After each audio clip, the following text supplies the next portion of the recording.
Hello everybody, this is Wise Exotics, your host Trevor Wise. I'm going to answer some questions on the Nepenthes. We'll call this a mid-May update slash Q&A kind of go over. Let's see, first thing we got here is the Nepenthes seeds came in from Nep Seeds. As some have said, they might be legit, they might not be, I don't know. So they were only $35. Purchasing from Carnivero was going to cost me like $50 to up to $100 just to ship seeds that were $10 in, so it wasn't very efficient cost-wise. This was a quick way to try, and someone had suggested it to me, and because they had recently bought from them. So I tried it. They came in yesterday night. I've created a humidity dome similar to what I did in here, set up for them. The only difference is the layer of this is completely done in perlite at the bottom, about this thick.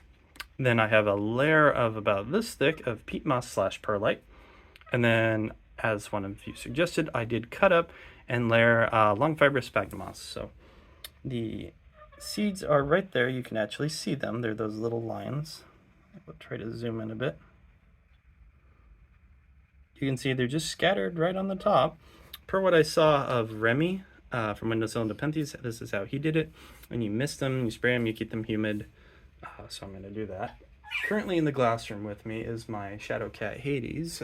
He is being a crybaby, and he is guarding me from the back of the couch. So sorry for that quick flip around, but I thought I'd point it out. He isn't here.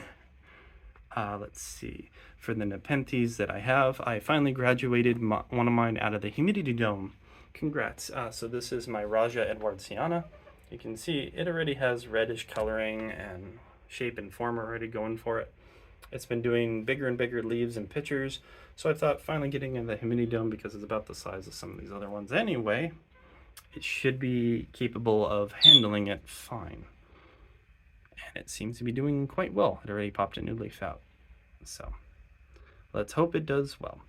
Let's see, my Lowii already popped a new pitcher leaf node combo in the middle, doing very happy. So has the Valiant Beast and Lovely Serpent. The other air quote Valiant Beast, which is another one, popped a new leaf, looks happy and healthy. Let's see, someone asked about the plants I was selling. They're right here. This is a Diabolica across Aristocoloides. It has these beautiful little red pitchers that actually are transparent, so they glow like little rubies in light. I think it's pretty. And then the other one is down here, is the Hamada Aristocoloides. This was from rootstock, as I lost the main plant, but the basil grew like crazy, so there's that. It currently hasn't produced any pitchers as of yet, but it's got a lot of active pitcher nodes, so there's that. Let's see, the Northiana is doing just fine in the highline condition. It already has a new pitcher node back there, and a couple around the bend. Let's see, there are some new plants. The yellow and red one right there is from Red Leaf Exotics. I do have another Red Leaf Exotics on shipping coming from Dom.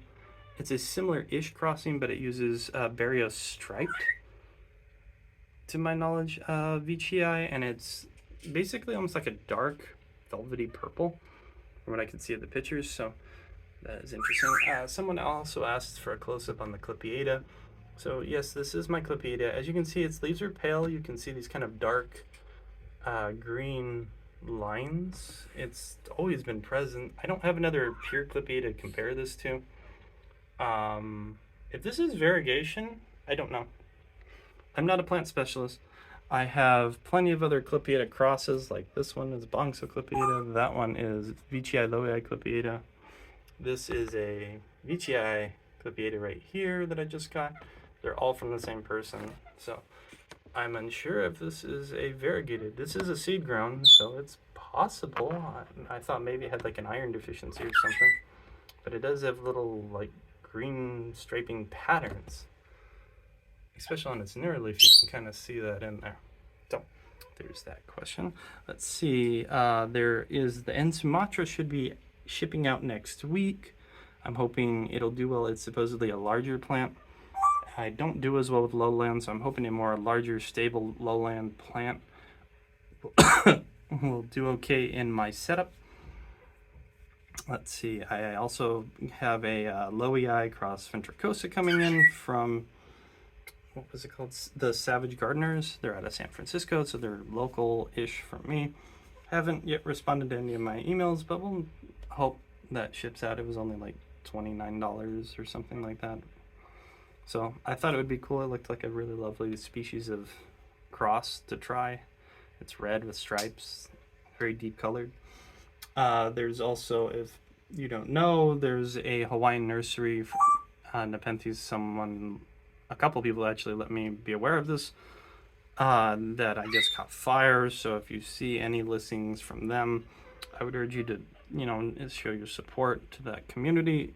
Apparently, the nursery caught fire. He's trying to now disassemble his collection. I bought one. It's a variegated Nepenthes. I can't remember the name. It had a cluster of like 4 in it. It was only 65. It was really nice. So that's currently in Honolulu right now. So I don't know when it'll get in, but hopefully before I go back in for chemo. Let's see. There was another plant I had on order, but I can't remember where it's coming from. Yeah. So if I remember it, I'll post a thing on it. So far, I had some eBay bids I was looking at. As I said, I'm selling this one and this one right here. They're perfectly fine. More or less just sell them to make room. Open to offers, honestly. But if it's, all the same to you, I more or less just trying to make room. Add more plants. Humidity dome Nepenthes are fine. Edwardsiana is doing good. Velosa popped a nice new little leaf, as you can see. Macrophilia has a nice new healthy leaf and a new pitcher node popping out. I've noticed that Macrophilia doesn't really like to keep its leaves as often as the others. I don't know why, but it is more likely to shed leaves down. It likes to keep around 3. So I'm not too sure about that.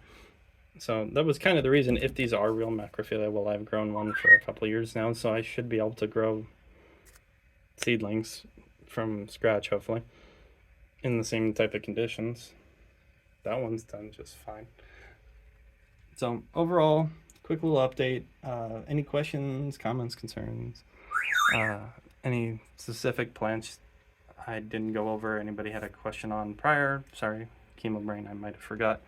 So Wise Exotics out. Thanks for watching, everyone.